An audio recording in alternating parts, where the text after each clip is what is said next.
그 마을의 아침은 언제나 짙은 안개로 시작되었다. 군사분계선과 맞닿은 이 외딴 마을에서 안개는 단순한 기상현상이 아니었다. 그것은 마을의 풍경이자 사람들의 정서였고, 때로는 쉽게 입을 열지 않는 그들의 침묵과도 닮아 있었다. 안개는 소리를 집어삼키고 시야를 흐리게 만들며 저 너머에 존재하는 거대한 군부대의 철책을 신기루처럼 아득하게 만들었다. 한서준은 자신의 사진관, 빛과 기억의 어두컴컴한 실내에서 낡은 필름 카메라의 렌즈를 닫고 있었다. 마른 수건이 렌즈 위를 스치는 소리만이 그의 유일한 소음이었다. 그의 사진관은 이름과 달리 빛보다는 어둠에, 생생한 기억보다는 바래버린 과거에 더 가까운 공간이었다. 벽에는 한때 그의 자부심이었던 사진들이 걸려 있었다. 포탄이 터지는 찰나의 섬광, 흙먼지 속에서 전우를 부축하는 병사의 절박한 얼굴, 폐허 속에서 피어난 들꽃 한 송이, 전쟁의 참상과 인간의 존엄이 공존하는 그 흑백 사진들은 국제 보도 사진전에서 상을 받기도 했지만 이제는 그저 먼지 쌓인 과거의 유물일 뿐이었다. 그는 더 이상 그런 사진을 찍지 않았다. 군복을 벗은 이후 그의 카메라는 마을 사람들의 증명사진이나 백일잔치 사진만을 담을 뿐이었다. 한때 세상을 향해 열려있던 그의 뷰파인더는 이제 가로세로 몇 센티미터의 작은 프레임 안에 갇혀버렸다. 그의 표정 역시 뷰파인더 속 인물들에게 짓는 기계적인 미소 외에는 어떤 감정도 드러내지 않았다.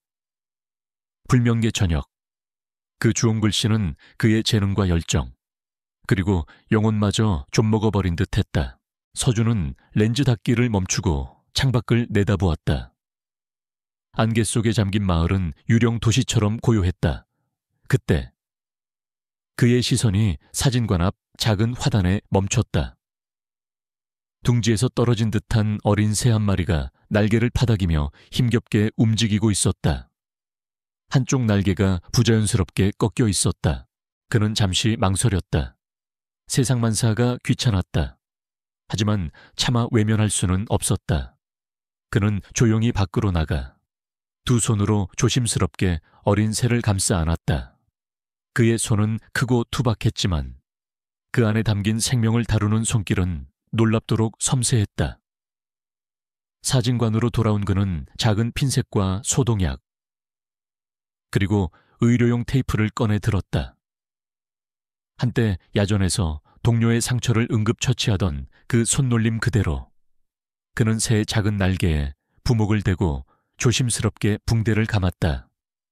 치료가 끝나자 그는 새를 따뜻한 솜을 채운 작은 상자에 넣어주고 물 한 방울을 부리에 떨어뜨려 주었다.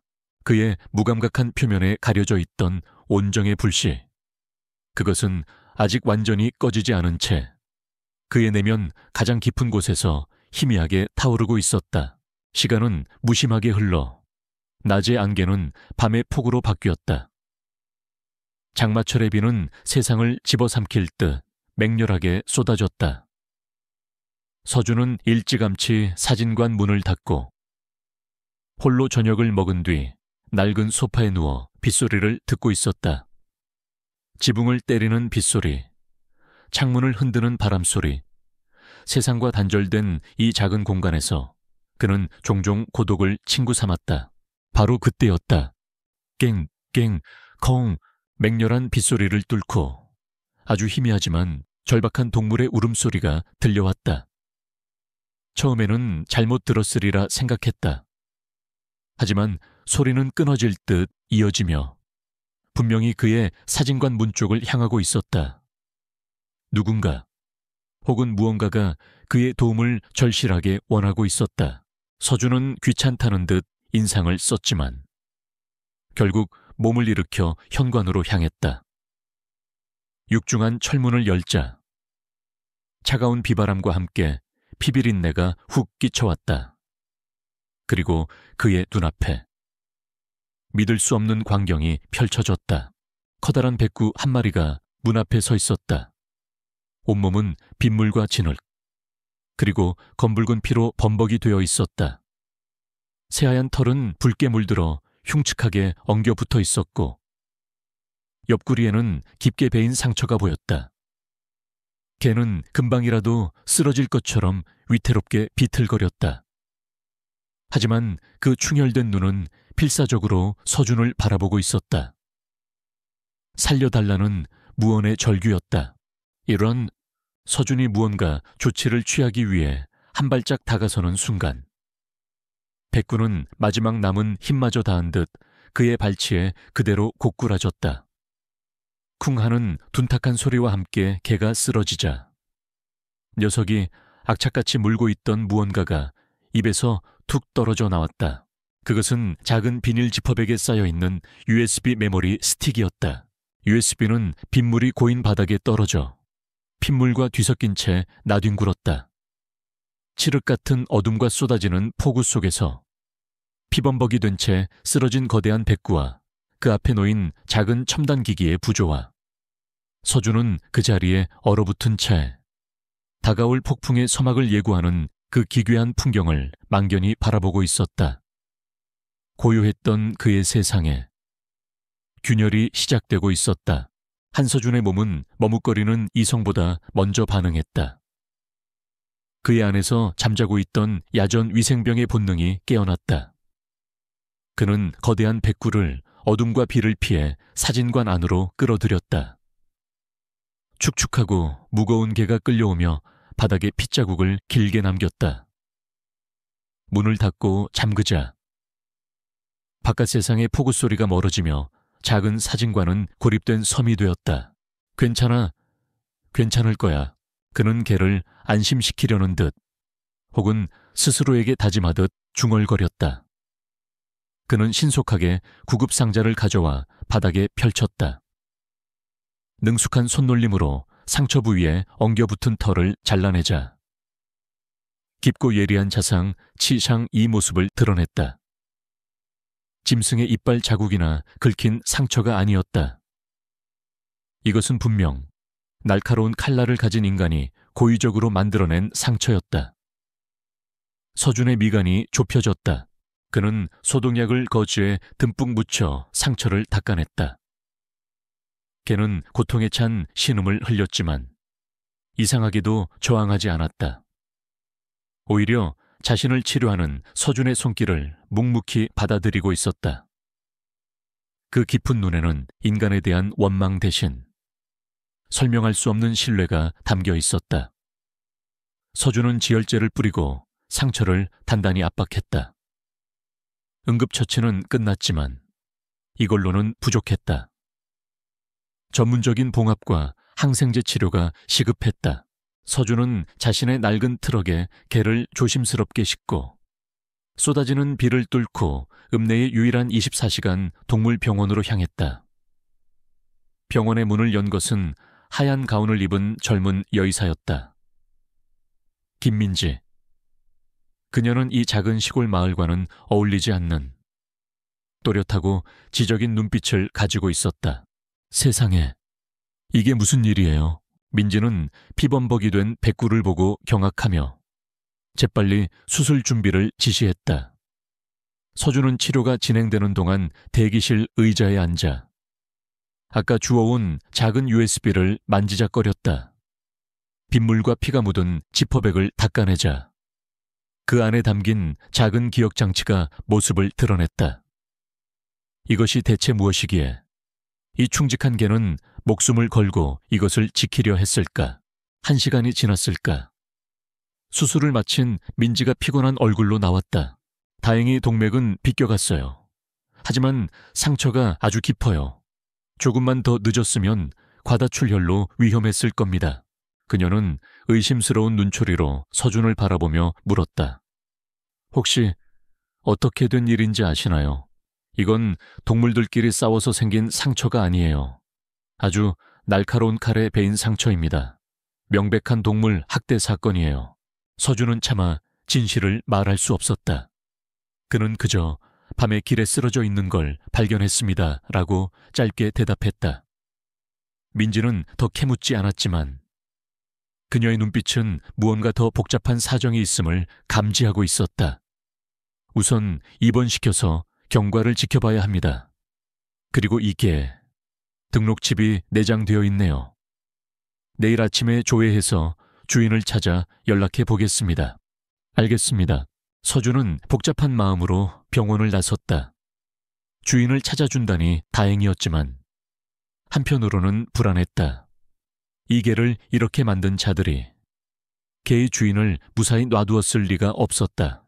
사진관으로 돌아온 서준은 굳게 닫힌 문을 걸어 잠그고 컴퓨터 앞에 앉았다. 그는 잠시 망설였다. 이걸 열어보는 순간 돌아올 수 없는 강을 건너게 될지도 모른다. 평온하지만 무기력했던 그의 일상은 산산조각 날 것이다. 하지만 그의 뇌리에서 자신을 바라보던 백구의 애처로운 눈빛과 날카로운 칼에 베인 깊은 상처가 떠나지 않았다. 그는 결심했다. USB를 컴퓨터에 꽂자. 드라이브 인식 소리가 조용한 사진관에 유난히 크게 울렸다. 폴더 안에는 수십 개의 파일이 있었지만 대부분 자물쇠에 아이콘이 붙어 있었다. 군준에서나 사용하는 수준의 고강도 암호화 파일이었다. 그의 능력으로는 어림도 없었다. 하지만 그중 단 하나의 파일만이 아무런 잠금 장치 없이 존재했다. 파일명은 경고 워닝. 서준은 마른 침을 삼키고 파일을 더블 클릭했다.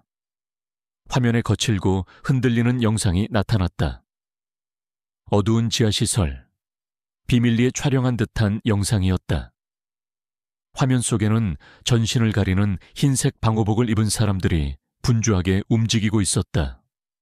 깨진 유리 용기 조각과 바닥에 퍼진 섬뜩한 녹색 액체가 보였다. 녹음된 소리는 작고 불분명했지만 공포에 질린 젊은 남자의 목소리가 똑똑히 들려왔다. 실험 실패, 오염 확산, 강일병이 모든 걸 알아챘다. 그들이 오고 있어. 이걸 백구에게. 그 순간 쾅 하고 문이 부서지는 듯한 거대한 파열음과 함께 비명이 터져 나왔다. 영상은 격렬하게 흔들리다 인해 검은 화면으로 바뀌며 끊겼다. 서준은 온몸의 피가 차갑게 식는 것을 느꼈다. 심장이 세차게 방망이질 쳤다. 이것은 단순한 비밀이 아니었다. 군부대 내에서 벌어진 끔찍한 사건의 증거였다. 그는 반사적으로 USB를 컴퓨터에서 뽑아냈다. 마치 불덩이라도 만진 것처럼. 그의 첫 번째 본능은 도망이었다. 이 USB를 아주 깊은 강물에 던져버리고 오늘 밤의 일을 전부 잊어버리는 것이다. 그는 더 이상 군인이 아니었고 진실을 파헤치는 기자도 아니었다. 그저 그림자처럼 조용히 살아가고 싶은 겁 많고 무기력한 사진사일 뿐이었다. 하지만 영상 속 젊은 병사의 절박한 목소리가 그의 귓가를 맴돌았다. 그리고 목숨을 걸고 이 증거를 전달하려 했던 백구의 충성심이 그의 발목을 잡았다. 그는 USB를 쥔 채 밤새 고뇌했다. 다음 날 아침 마을의 풍경은 하룻밤 사이에 완전히 변해 있었다. 어제의 안개 대신 차가운 위압감이 마을을 지배했다. 짙은 녹색의 군용 지프들이 먼지를 일으키며 조용한 시골길을 오갔다.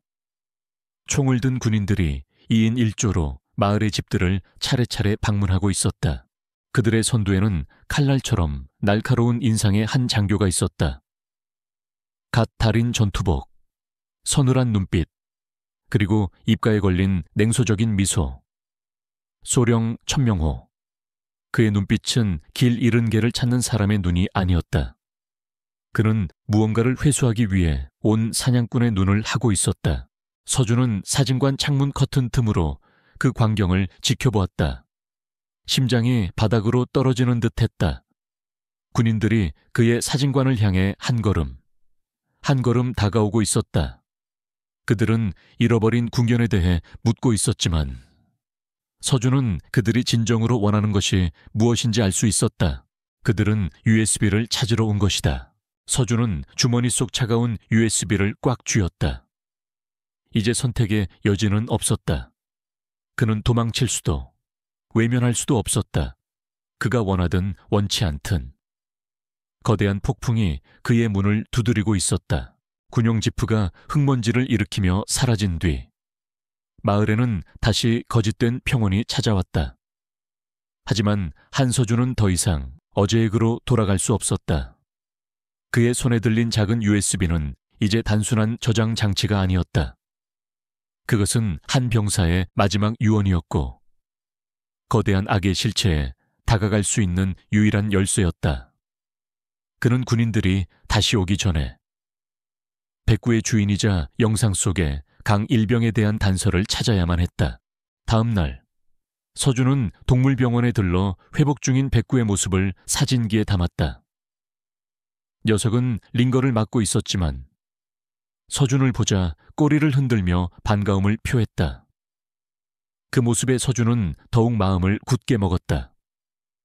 그는 선명하게 인화한 백구의 사진 몇 장을 들고 마을을 탐문하기 시작했다. 첫 번째로 들른 곳은 마을 사람들이 가장 많이 모이는 허름한 식당이었다. 밥을 먹고 있던 마을 주민 몇몇이 서준을 아는 체하며 반갑게 인사했다. 한 선생, 웬일이슈. 서준은 멋쩍게 웃으며 백구의 사진을 내밀었다. 혹시 이게 보신 적 있으십니까? 주인을 좀 찾고 있어서요. 사진을 본 순간 식당 안의 공기가 미세하게 변했다. 사람들의 얼굴에서 웃음기가 사라졌다. 그들은 서로 눈치를 보더니 약속이라도 한 듯 고개를 저었다. 글쎄, 처음 보는 개인데 이 동네 개는 아닌 것 같으. 방금 전까지 살갑게 말을 걸던 식당 주인의 목소리는 어색하게 굳어 있었다. 서준은 그들의 미묘한 표정 변화를 놓치지 않았다. 그는 다음으로 마을의 작은 슈퍼마켓으로 향했다. 하지만 그곳에서도 반응은 똑같았다. 슈퍼마켓 주인은 사진을 보자마자 모르오라고 짧게 대답하고는 창고로 들어가 버렸다. 마을 전체가 거대한 침묵의 카르텔을 형성하고 있는 듯했다. 그들은 모두 백구를 알고 있었다. 하지만 동시에 아무도 백구를 모르는 척 연기하고 있었다. 그들의 얼굴에 떠오른 것은 단순한 무관심이 아니었다. 그것은 깊고 뿌리 깊은 공포였다. 서준은 깨달았다.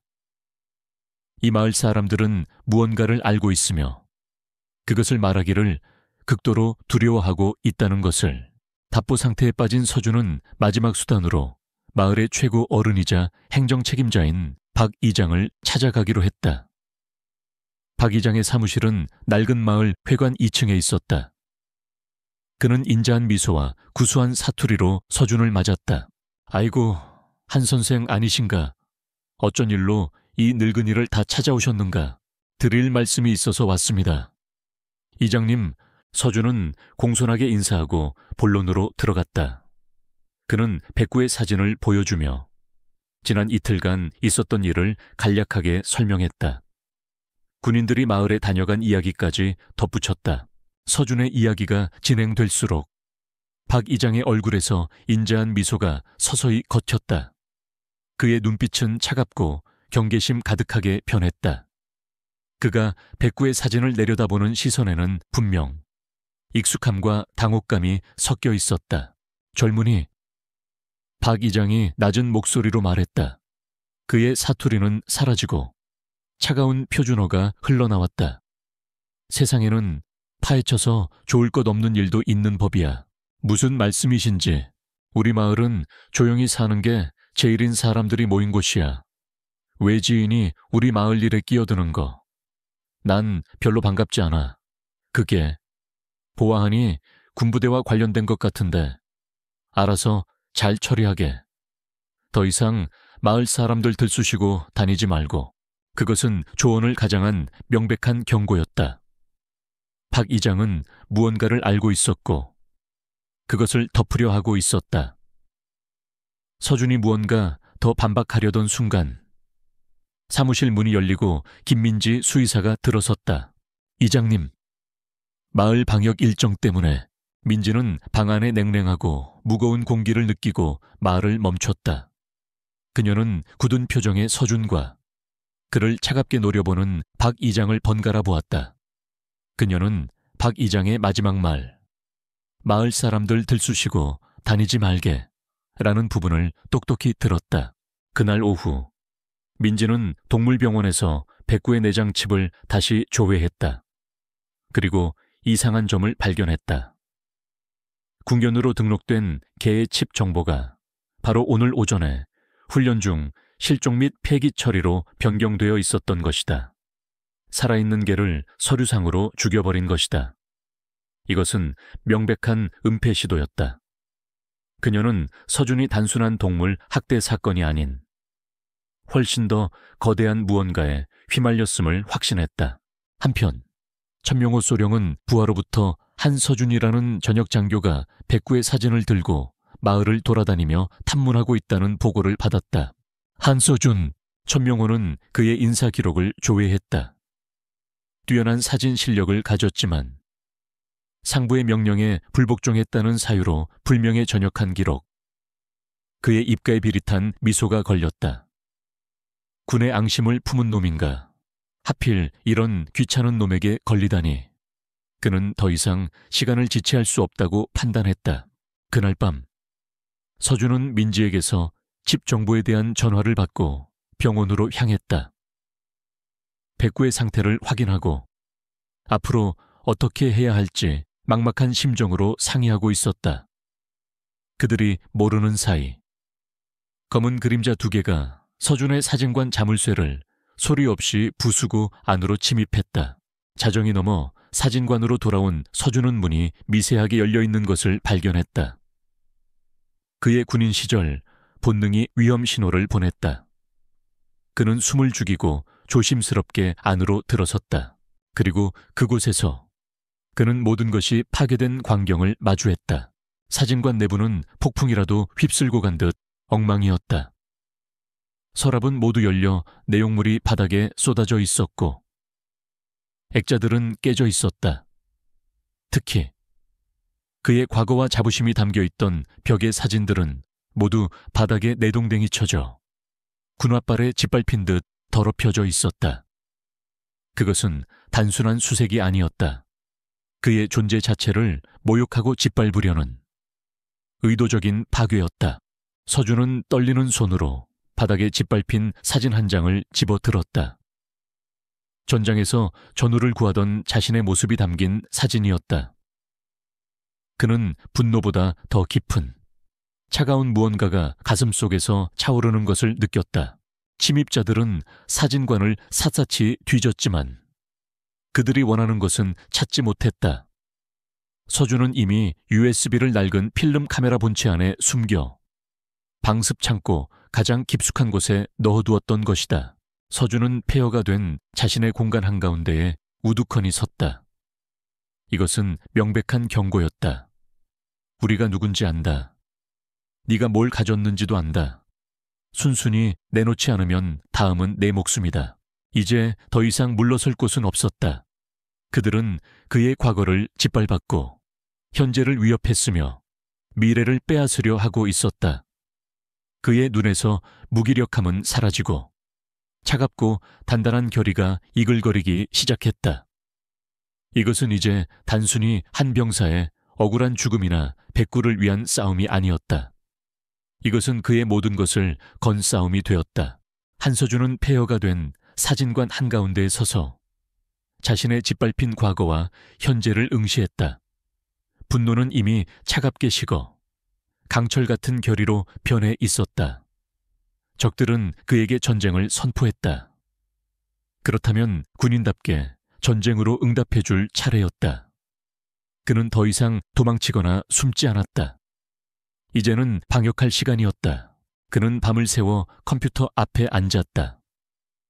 다시 한번 문제의 그 동영상을 재생했다. 이번에는 단순히 내용을 보는 것이 아니었다. 그는 전직 군사보도 사진작가의 눈으로 프레임 안의 모든 단서를 분석하기 시작했다. 화면을 정지시키고 명암과 대비를 조절하며 픽셀이 깨질 정도로 확대했다. 그의 집요한 분석은 마침내 결실을 보았다. 격렬하게 흔들리는 화면의 한쪽 구석, 아주 짧은 찰내 스쳐 지나가는 낡은 콘크리트 벽, 그리고 그 위에 희미하게 남아있는 붉은 페인트로 쓰인 숫자 지올, J7 한 연장, 서준의 뇌리에 잊고 있던 장소의 이름이 섬광처럼 스쳤다. 제7 훈련장, 지금은 사용되지 않고 폐쇄된 군부대 뒤편 깊은 숲속에 위치한 낡은 대테러 훈련 시설이었다. 그가 복무하던 시절에도 흉흉한 소문이 돌던 외지고 음침한 곳, 영상 속 병사가 최후를 맞이한 장소이자 사건의 진실이 묻혀 있을 유일한 현장이었다. 그는 계획을 세웠다. 그리고 그 계획을 실행하기 전 유일한 아군인 김민지를 찾아갔다. 동물병원에서 밤샘 간호를 하던 민지는 서준의 굳은 표정을 보고 직감적으로 무언가 결심했음을 알았다. 제7 훈련장으로 갈 겁니다. 거기에 모든 증거가 있을 거예요. 혼자서요. 위험해요. 그 사람들이 당신을 노리고 있잖아요. 민지가 경악하며 말렸다. 하지만 서준의 결심은 확고했다. 그래서 혼자 가야만 합니다. 민지 씨는 이곳에 남아서 백구를 돌봐주세요. 그리고 그게 민지 씨가 할 수 있는 가장 중요한 역할입니다. 그는 작은 메모지를 그녀에게 건넸다. 그곳에는 이름과 전화번호 하나가 적혀 있었다. 그가 군 시절 알고 지냈던, 지금은 한 작은 언론사에서 일하는 선배 기자의 연락처였다. 만약 내일 정고까지 제가 돌아오지 않거나 연락이 없으면 이 번호로 전화해서 모든 걸 말해주세요. 이 USB와 함께. 그것은 자신의 목숨을 담보로 한 약속이었다. 민지는 떨리는 손으로 메모지를 받아들었다. 그녀는 서준의 눈에서 두려움이 아닌 모든 것을 각오한 자의 비장함을 보았다. 그녀는 말없이 고개를 끄덕였다. 사진관으로 돌아온 서준은 원정 준비를 시작했다. 그의 움직임은 더 이상 무기력한 사진사의 것이 아니었다. 그는 다시 한번 한서준 하사가 되어 있었다. 검은색 등산복, 위장 크림, 나침반, 다용도 군용 칼, 작은 구급 키트와 비상식량. 그는 최소한의 장비만을 챙겨 배낭에 넣었다. 마지막으로 사건의 핵심인 USB를 방수 처리하여 목걸이처럼 목에 걸고 옷 안으로 숨겼다. 그 시각 천명호 소령은 자신의 사무실에서 부하의 보고를 받으며 분노에 차 있었다. 아직도 못 찾았나. 고작 사진사 하나를. 침입 작전의 실패는 그의 자존심에 큰 상처를 입혔다. 한서준이 생각보다 더 성가시고 위험한 인물임을 깨달았다. 그는 더 이상 시간을 끌 수 없었다. 이대로 그가 언론이나 상부기관에 접촉이라도 하는 날엔 자신의 모든 것이 끝장이었다. 전원 투입해. 천명호가 차갑게 명령했다. 제7 훈련장 일대를 완벽하게 봉쇄하고 쥐새끼 한 마리도 빠져나가지 못하게 샅샅이 뒤져. 목표는 생포가 아니다. 발견 즉시 처리하고 산악훈련 중 일어난 안전사고로 위장해. 무슨 말인지 알겠나? 예스, 알겠습니다. 어둠과 안개가 뒤섞인 새벽. 서준은 유령처럼 숲으로 스며들었다. 군부대의 삼엄한 경계를 피하기 위해 그는 일부러 험준한 절벽 루트를 선택했다. 그의 몸은 과거의 훈련을 기억하고 있었다. 나뭇가지를 밟는 소리, 흙이 미끄러지는 소리를 최소화하며 그는 안개를 방패 삼아 숲의 심장부로 나아갔다. 하지만 그가 숲에 들어선 지 얼마 지나지 않아 그는 숲 전체가 살아 움직이기 시작했음을 느꼈다.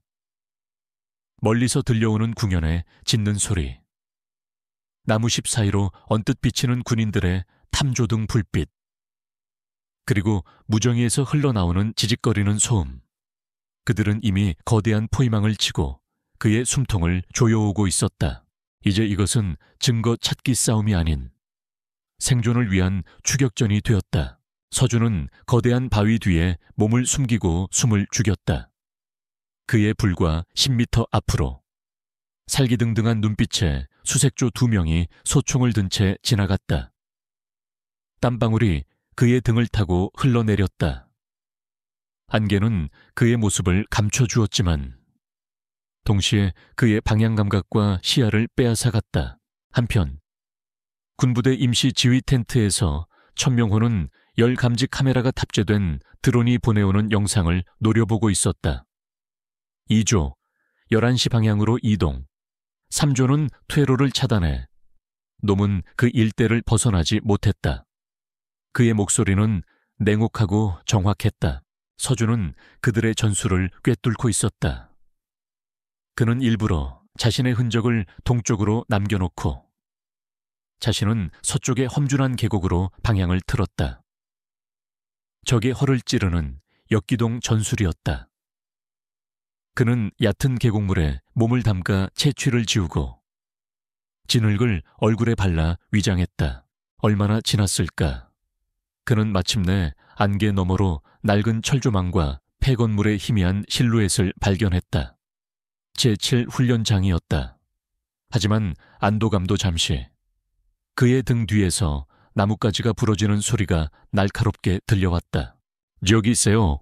들켰다. 한 명의 군인이 그를 발견하고 소리치며 총구를 겨누었다.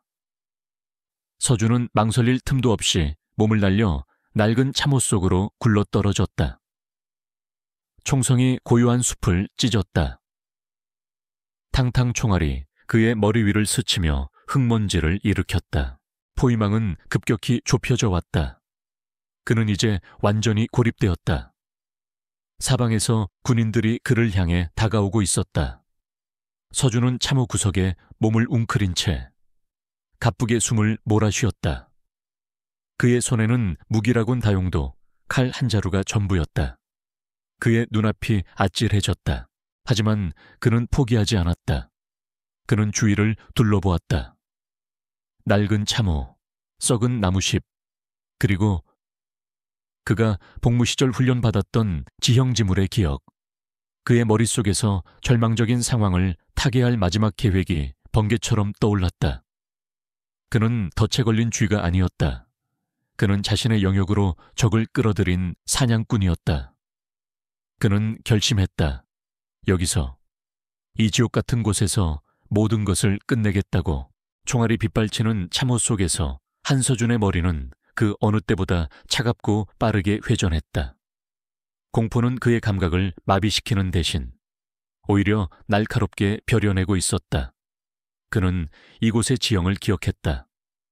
10년 전 땀과 흙먼지 속에서 훈련받았던, 이제는 기억의 저편으로 사라졌던 낡은 교통호 저통 하오의 지도가 머릿속에 그려졌다. 그는 적들이 포위망을 좁혀오는 짧은 순간을 이용해 몸을 굴려 참호의 가장 깊숙한 곳으로 향했다. 그곳에는 썩은 나무십과 흙더미에 가려진 다른 참호로 이어지는 좁은 통로가 있었다. 그는 미로 같은 참호 속으로 몸을 숨기며 추격자들의 시야에서 유령처럼 사라졌다. 젠장. 놓쳤다. 수색조는 흩어져서 주변을 포위해 부사관의 고함 소리가 멀어졌다. 서준은 좁고 축축한 통로를 기어가며 숨을 골랐다. 잠시 위기를 모면했지만 숲을 완전히 빠져나가는 것은 불가능했다. 그는 증거를 찾아야만 했다. 그가 다시 지상으로 기어 나왔을 때 그의 앞을 가로막은 것은 적군이 아니었다. 컹컹컹 온몸에 진흙을 묻힌 백구였다. 녀석이 어떻게 병원을 빠져나와 이 위험한 숲속까지 자신을 찾아왔는지 알 수 없었다. 하지만 그 충성스러운 눈빛을 본 순간 서준은 가슴속에서 뜨거운 것이 울컥 치밀어 오르는 것을 느꼈다. 그는 더 이상 혼자가 아니었다. 백구는 그의 주위를 맴돌며 꼬리를 치는가 싶더니 이내 결심한 듯 한 방향으로 달려가기 시작했다. 그리고는 낡은 지하 벙커 입구 근처, 무성한 수풀 아래의 한 지점에서 미친 듯이 앞발로 땅을 파헤치기 시작했다. 그곳은 다른 곳과 전혀 다를 바 없는 평범한 땅이었다. 하지만 서준은 직감했다. 백구가 자신을 이곳으로 이끌었다는 것을. 그는 다용도 칼과 맨손으로 백구가 파헤친 곳을 함께 파내려가기 시작했다. 흙과 돌멩이가 손톱 밑을 파고들며 피가 났지만 그는 고통을 느낄 수 없었다. 얼마 지나지 않아 그의 손끝에 딱딱하고 이질적인 감촉이 느껴졌다. 군용 배낭이었다. 서준은 배낭을 땅 위로 끌어냈다. 배낭 속은 젖지 않도록 비닐로 여러 겹 쌓여 있었다. 그리고 그 안에는 낡은 군용 수첩 한 권과 스마트폰 한 대가 들어 있었다. 서준은 떨리는 손으로 수첩을 펼쳤다. 그것은 삐뚤빼뚤한 글씨로 적힌 한 젊은 병사의 마지막 기록이었다. 액슈얼 길7 생화학 무기 XM 쉐브리에 폐기 처리 중 가스 누출 사고 발생. 천명호 소령님은 모든 것을 은폐하라고 지시했다. 하지만 방호복이 찢어진 박상병이 피를 토하며 쓰러졌다.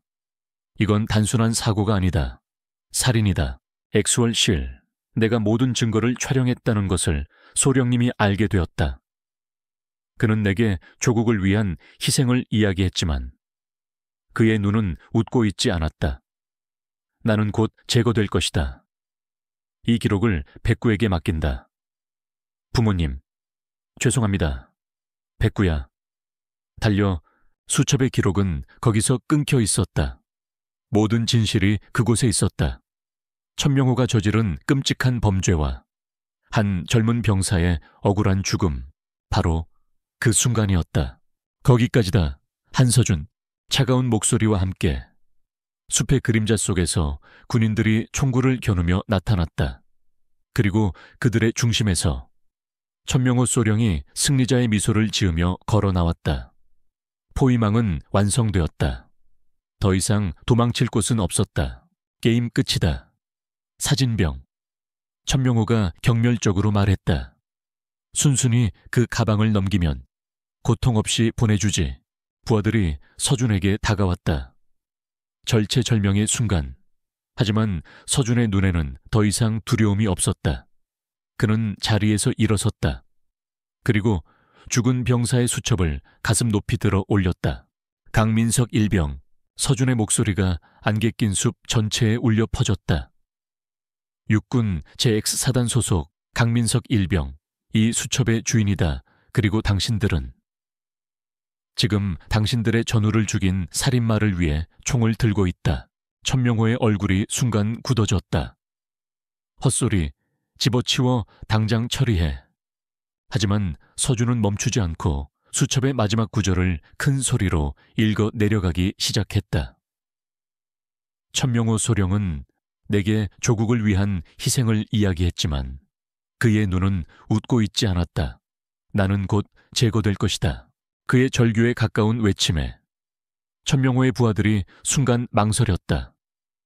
그들은 명령에 따르는 군인이었지만 전우를 죽인 살인마의 개가 되고 싶지는 않았다. 그들의 총구가 미세하게 흔들리기 시작했다. 바로 그때였다. 숲의 반대편에서 여러 대의 차량이 맹렬한 속도로 달려오는 소리가 들렸다. 천명호의 부하들이 사용하는 지프가 아니었다. 하얀색 바탕에 검은 글씨로 헌병이라고 쓰인 군사경찰의 차량들이었다. 차에서 내린 것은 날카로운 눈매의 중령과 완전 무장한 헌병들이었다.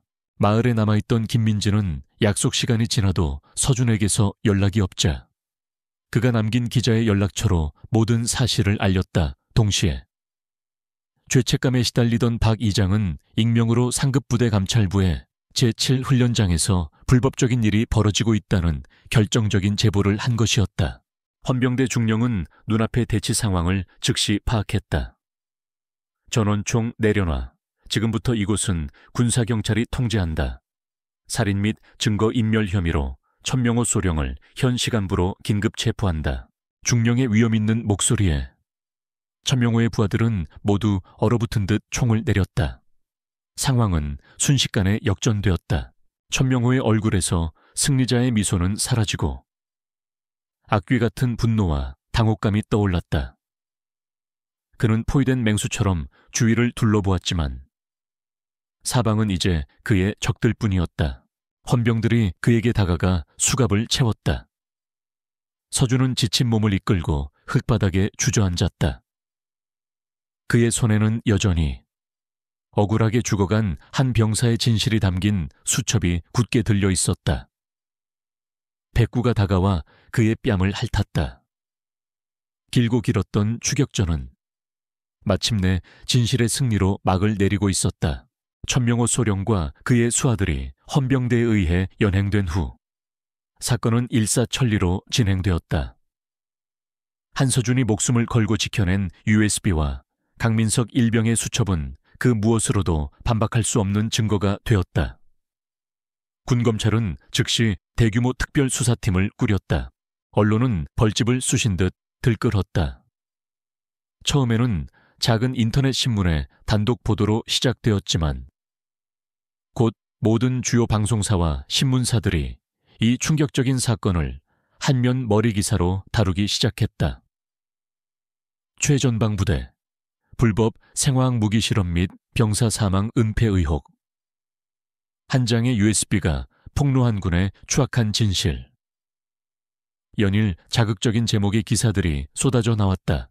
국방부는 초유의 사태에 발칵 뒤집혔다. 결국 국방부 장관이 직접 대국민 담화를 발표하기에 이르렀다. 그는 고개를 숙여 희생된 강민석 일병의 유가족과 국민에게 사죄했으며 관련자 전원을 지휘고하를 막론하고 엄중히 처벌하겠다고 약속했다. 한때 철옹성 같았던 천명호의 제국은 그렇게 한순간에 무너져 내렸다. 그의 죄는 법의 심판대 위에서 낱낱이 가려질 터였다. 사건의 파장은 군부대에만 머물지 않았다.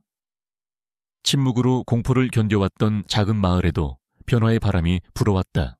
며칠 후 박 이장은 마을 회관 스피커를 통해 긴급 마을 회의를 소집했다. 굳은 표정의 마을 사람들이 하나둘씩 회관으로 모여들었다. 그 자리에는 한서준과 김민지도 초대를 받아 참석했다. 마을 사람들 앞에 선 박 이장은 한참 동안 아무 말도 하지 못했다.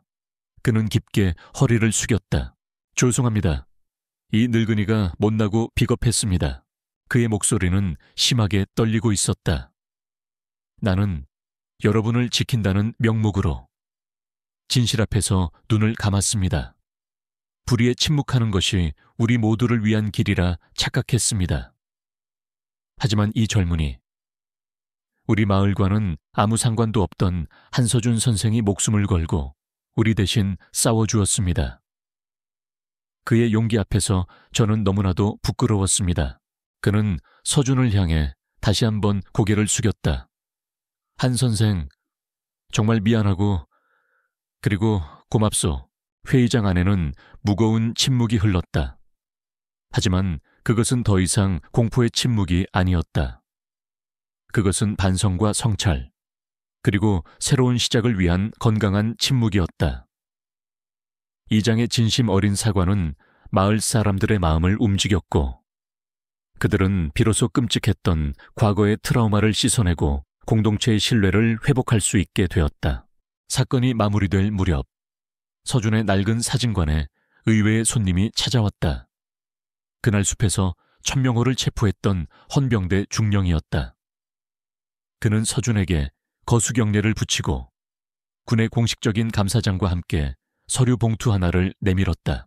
한서준 하사의 불명예 전역 처분을 무효로 하고 원계급 복직을 명하는 서류입니다.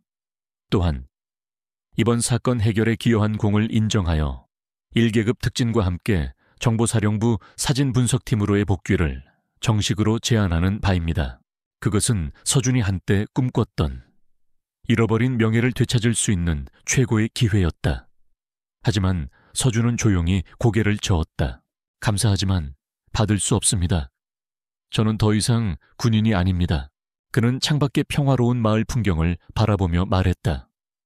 저는 군사 보도 사진작가가 아니라 이제는 이 마을의 사진사입니다.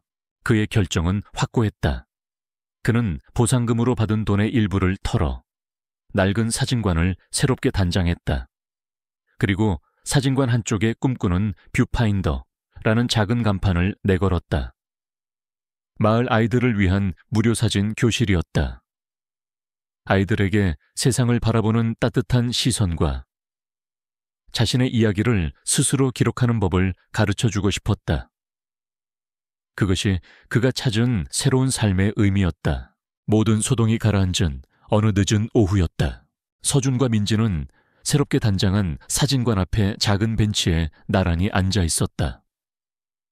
그들의 발치에서는 상처가 완전히 아문 백구가 평화롭게 낮잠을 자고 있었다. 마을을 짓누르던 무거운 공기는 사라지고 상쾌한 흙냄새와 풀냄새만이 가득했다. 이제 정말 모든 게 끝났네요. 민지가 나지막이 말했다. 그렇네요. 서준이 대답했다. 한참 동안 두 사람 사이에는 말이 없었다. 하지만 그 침묵은 편안하고 따뜻했다. 민지가 먼저 입을 열었다. 이번 일을 겪으면서 느낀 건데 때로는 침묵이 총성보다 더 무서울 때가 있는 것 같아요. 그녀의 말에 서준은 잠든 백구의 등을 부드럽게 쓰다듬으며 미소 지었다. 하지만 개 한 마리의 충성심이 온 마을의 침묵보다 더 클 때도 있더군요. 두 사람의 시선이 마주쳤다. 그들의 눈에는 서로를 향한 깊은 신뢰와 따뜻한 애정이 담겨 있었다. 길고 긴 악몽은 끝났다. 정의는 승리했고 상처는 치유되었으며 용서는 새로운 관계를 싹 틔웠다. 석양이 마을을 황금빛으로 물들이고 있었다. 그 평화로운 풍경 속에서 한 남과 여 그리고 충직한 개 한 마리가 새로운 계절을 맞이하고 있었다. 그것은 감사를 전하는 백구의 조용한 짖음과 함께 찾아온 진정한 의미의 새로운 평온이었다. 그로부터 1년의 시간이 흘렀다. 마을을 뒤덮었던 짙은 안개와 공포는 거짓말처럼 걷혔고 그 자리에는 건강하고 활기찬 평온이 뿌리내렸다. 마을 사람들의 얼굴에서는 더 이상 이유 모를 경계심과 두려움을 찾아볼 수 없었다. 한서준의 사진관 빛과 기억은 이제 더 이상 그만의 고독한 공간이 아니었다. 주말마다 꿈꾸는 뷰파인더 사진교실에 참여하는 아이들의 웃음소리로 가득 찼고 저녁에는 마을 사람들이 사랑방처럼 모여드는 커뮤니티의 중심지가 되었다. 그리고 오늘 사진관에서는 작지만 특별한 전시회가 열리고 있었다. 서준이 지난 1년간 기록해 온 마을의 모습을 담은 첫 번째 개인전이었다. 전시회의 제목은 우리 마을의 얼굴들. 사진관 벽에는 더 이상 전쟁의 참상이나 폐허의 풍경이 걸려있지 않았다. 대신 밭에서 갓 캐낸 물을 들고 환하게 웃는 할머니의 주름진 얼굴, 냇가에서 물장구를 치는 아이들의 천진난만한 모습, 낡은 경운기를 수리하는 투박하지만 성실한 손, 그리고 안개가 거친 새벽의 고요하고 아름다운 풍경이 그 자리를 채우고 있었다. 그의 뷰파인더는 마침내 어둡고 비극적인 과거에서 벗어나 지금 이곳의 소중한 일상을 따뜻하게 담아내고 있었다. 전시회의 가장 중앙, 가장 큰 액자에는 백구의 사진이 걸려 있었다. 부드러운 햇살을 받으며 잔디밭에 앉아있는 백구. 그 깊고 총명한 눈은 마치 세상의 모든 지혜와 충심을 담고 있는 듯 정면을 응시하고 있었다. 그것은 단순한 동물의 사진이 아니었다. 모든 비극을 이겨내고 침묵의 마을에 진실의 목소리를 가져다준 작은 영웅에 대한 헌사였다. 김민지는 서준의 곁에 서서 찾아오는 손님들에게 차를 대접하며 환하게 웃고 있었다. 이제 그녀는 마을의 유일한 수의사이자 서준의 가장 든든한 동반자였다. 그들의 손은 어느새 자연스럽게 맞잡혀 있었다. 전시회가 한창일 무렵 낯선 중년 부부가 조심스럽게 사진관 안으로 들어섰다. 그들은 다른 사진들은 스쳐 지나가며 곧장 중앙에 걸린 백구의 사진 앞으로 다가갔다. 그들은 강민석 일병의 부모님이었다. 아들의 일주기를 맞아 아들이 마지막 순간을 보냈을지도 모르는 이 마을을 찾아온 것이었다. 백구, 말구나. 강일병의 어머니는 백구의 사진을 어루만지며 눈물을 흘렸다. 아들의 마지막을 지켜주었고 아들의 명예를 되찾아준 충견. 그녀는 서준과 민지에게 다가와 깊이 고개를 숙였다. 감사합니다. 정말 감사합니다. 선생님 덕분에 우리 민석이 억울함을 풀고 편히 눈을 감을 수 있었습니다. 서준은 그들의 손을 맞잡았다. 제가 한 일은 아무것도 없습니다. 민석군의 용기와 백구의 충성심이 모든 것을 해낸 겁니다. 그때 전시회장 안을 돌아다니던 백구가 자신의 옛 주인을 알아본 듯 부부에게 다가와 꼬리를 흔들며 몸을 비볐다. 부부는 백구를 끌어안고 한참 동안 아들의 이름을 불렀다. 그들은 백구를 다시 집으로 데려가고 싶어 했다. 아들의 유일한 흔적이자 가족이니까. 하지만 잠시 후 강일병의 아버지가 먼저 입을 열었다. 그는 서준과 민지의 곁에 너무나도 자연스럽게 앉아있는 백구의 모습을 물끄러미 바라보았다. 여보, 백구는 이제 우리만의 개가 아닌 것 같소. 이 녀석, 여기서 새로운 가족을 만났구려. 자신을 목숨 걸고 지켜준 새로운 주인을요. 우리가 이 행복을 빼앗을 수는 없지. 그의 말에 모두가 고개를 끄덕였다. 그것은 슬프지만 아름다운 이별이자 새로운 시작에 대한 축복이었다. 부부가 돌아갈 시간이 되었다. 그들은 마지막으로 백구의 머리를 쓰다듬어주고 눈물과 함께 감사를 전하며 채 올랐다. 서준은 그들의 뒷모습을 바라보다 자신도 모르게 어깨에 메고 있던 카메라를 들어올렸다. 그의 뷰파인더 안으로 완벽한 한 장면이 들어왔다. 석양을 등지고 멀어져 가는 차. 그 차를 잠시 동안 아련하게 바라보던 백구. 그리고 이내 뒤를 돌아 자신과 민지가 있는 쪽을 향해 꼬리를 힘차게 흔들며 달려오는 백구의 역동적인 모습. 칼칵 셔터 소리가 경쾌하게 울리며 그 순간을 영혼 속에 각인시켰다. 과거를 떠나보내고 새로운 현재를 향해 달려오는 희망의 모습. 상실과 용기 속에서 피어난 새로운 가족의 탄생. 명명 백구의 우렁차고 즐거운 짖음이 사진관 마당에 울려 퍼졌다. 그것은 슬픔의 애도가 아닌 새로운 삶의 시작을 알리는 환희의 노래였다. 서준은 카메라를 내리고 자신을 향해 달려오는 백구와 곁에서 미소 짓는 민지를 보며 함께 웃었다. 그의 두 번째 봄은 그렇게 눈부시게 빛나고 있었다.